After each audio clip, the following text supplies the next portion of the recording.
So hello and welcome back to another analysis in our channel. So today we're going to look at the Premier League clash that happened yesterday at the Emirates. So Arsenal hosted league leaders Liverpool at the Emirates. These are two out of the three teams that are currently going for the title, because it looks like this season this is a three-horse race between Liverpool, Arsenal and Manchester City, and we are going to look at how both teams set each other tactically. So this was the blockbuster game for the weekend, and this is a game in which there was a lot of tactical changes that both managers put in place. We're going to try and look at which tactics each manager employed. So Mikel Arteta and Jurgen Klopp are two great managers. They are very excellent at their work, and we are going to try to look at, based on their lineups, their patterns of play and their team selections, how both managers managed to create a team that would cause problems for the other, with Mikel Arteta coming top.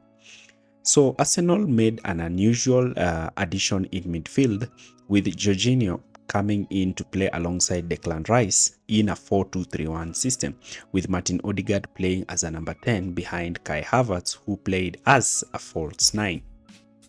The introduction of Jorginho looked like a masterstroke for Mikel Arteta, because Jorginho played a huge role in how Arsenal managed to contain Liverpool and how Arsenal managed to overall win the game. Jurgen Klopp, first of all, will be hard done by the absentia of Mohamed Salah, a player who could create something and try to put Liverpool ahead, and Darwin Núñez, whose runs and his dynamic strength leading the line was also unavailable because he was not fit enough to start this game. So let's look at the lineup that Klopp picked. So Jurgen Klopp went again with the 4-3-3 system that he normally uses. And one huge change was the introduction of Trent Alexander-Arnold for Bradley, who is rumored not to be available to start this game, as well as the introduction of Gravenberch, who came in for Szoboszlai. And we know very well how Szoboszlai has been very important for Liverpool. And this was quite an entertaining performance, with Gakpo coming in for Núñez.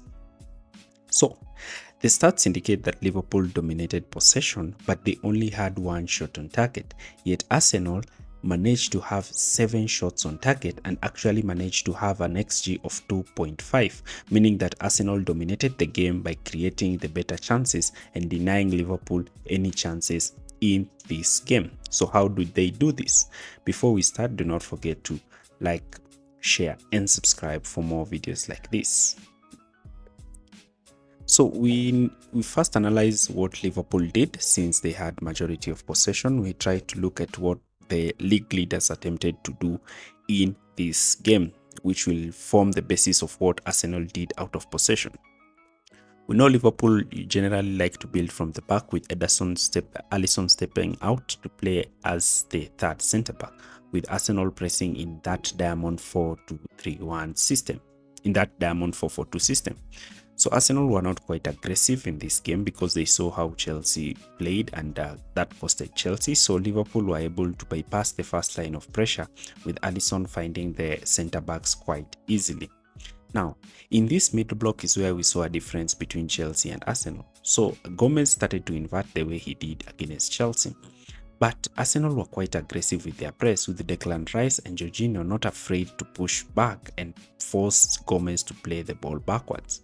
And since Gomez was finding it uncomfortable playing in this midfield position because of the huge overload and aggressive press from Arsenal, he decided to drop into a more left-back position, and even sometimes as a third centre-back, with Curtis Jones playing deeper. This allowed Jota to play in a centre forward, with Gakpo pushing down the left and Trent Alexander-Arnold holding the width down the right. So in this case, McAllister, when Liverpool switched to a back three, we'll see Jorginho being the one to push forward to try and cover Alex McAllister. And sometimes McAllister will switch his position, allowing Jones to drop deep to receive the ball. And Jones was quite effective in receiving the balls in this region because he would turn and attempt to play the balls to either Gravenberch, Gakpo, and Diego Jota. And this will enable them to create a very narrow and compact combinations, making Arsenal leave and vacate spaces in the wide areas, allowing Liverpool's fullbacks and wide players time and space to attempt crosses as well as drag opponents out of position. So, the Achilles heel for Liverpool is that they committed a lot of players forward and isolated their two centre backs in behind by leaving spaces on either side of the centre backs. So Kai Havertz, who was playing as a false nine, will drop deep to play alongside Martin Odegaard so that they could create a 2v1 against McAllister, allowing the goalkeeper to play a first-time ball for Martinelli, who will look to link up with Havertz, as well as Havertz looking to link up with Martin Odegaard. And Odegaard in this position will either try to play in Havertz, and in the first goal where Havertz misconducted the chance, Saka managed to pounce on it and score. Generally, the solid 4-4-2 formation of Arsenal and the aggressive press denied Liverpool any time and opportunity on the ball, especially when Liverpool were looking to attempt to press Arsenal in their midfield third. So what did Arsenal do? And the tactics that Arsenal and Mikel employed was so great, and it was a shift from the norm that Arsenal usually employ. So during build-up is when we saw the first difference that Arsenal kept. We know Arsenal like to spread their centre-backs, and one key thing that we know is how they deploy their full-backs. So what we expected is Rice to play as a number 8, but that did not happen. And people expected Zinchenko to be the one inverting in this position, allowing Martinelli to be dropping deep to receive the ball. But rather, Zinchenko in this game played more as a traditional left back and actually started quite high up the pitch, with Declan Rice playing alongside Jorginho in midfield. So Jota would join Gakpo in pressing the two centre backs. Luis Diaz would pick Ben White, while Trent would pick Zinchenko, while the two midfielders will be looking to pick Arsenal's midfield, while McAllister will look to pick Odegaard. Now, this will prompt Liverpool's backline to shift into a back three, with centre-backs going man-to-man against Liverpool's front three. And this is where we saw the difference between Chelsea and Arsenal, because Havertz now dropped from his central position to come deep and form that box midfield. And since Virgil could not drop so deep to come and pick him, because this will leave a direct pass in space for the runs of Saka and Martinelli, Virgil had to stay deeper, and this allowed Havertz to win the aerial duel, direct goal kicks from Raya, and put Konate in a 2v1 situation, because Trent had pushed forward to press Zinchenko, because that is what Arteta wanted.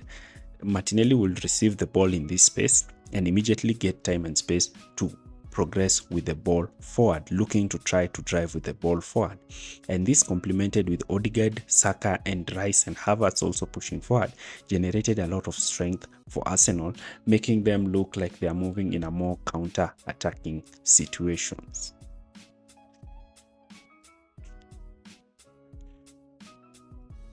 So we know very well that Liverpool like to drop into a 4-5-1 mid-block structure. So Arsenal did not invert Zinchenko and played with a more of a 4-2-4 system, with having both Havertz and Odegaard dropping in between the lines.